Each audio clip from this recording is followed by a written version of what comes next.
Elena Turuti Tolosarrak 1920 urtean euskal jantzien inguruan egin zuen lan etnografikoa editatu du Emilio Latorrek, Elenaren bilobak.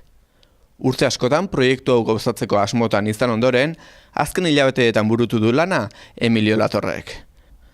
Dagoeneko kalean da El traje y otros asuntos de etnografía vasca liburua. Liburua da euskal jantziaren buruz. Euskal jantziari buruz lehengo zatia, eta gero bauka otros asuntos de etnografía vasca, eta horiek die Hildakoen Gurtzak, baita ere bauka eskontzaren eskontza eta oia.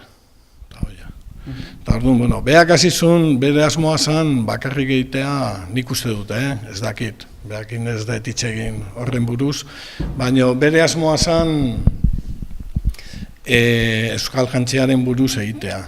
Baina, nola juntzien, juntzan, baserritik baserriz, baserri, ateratzen zioten beste gauzak kutxetik. Adibidez, hilzapiak, oazalak, olako gauzak. Eta ja pentsatu zuen, betetzeko bere lana horrekin. Lana planteatuta zeon como memoria fin de carrera. Denok ezin zuten ikasketak egin. Baina normalean, altzuenak, normalean bidaltzen ziren gizonei. Kasu honetan, pentsatzen dut bere gurasoak parte kulpa baukate alabei bidaltzeko ikastetxea Madridea gainea, ikastea. Publiko guztiako badauzka datu batzuk, Tolosan adibidez, Tolosako datu asko daude, irudi asko daude, patroiak, anekdota batzuk, nola moldatzen ziren eskontza egiteko baserrietan, nolako gauzak, nik pentsatzen dut interesgarri handia daukatea.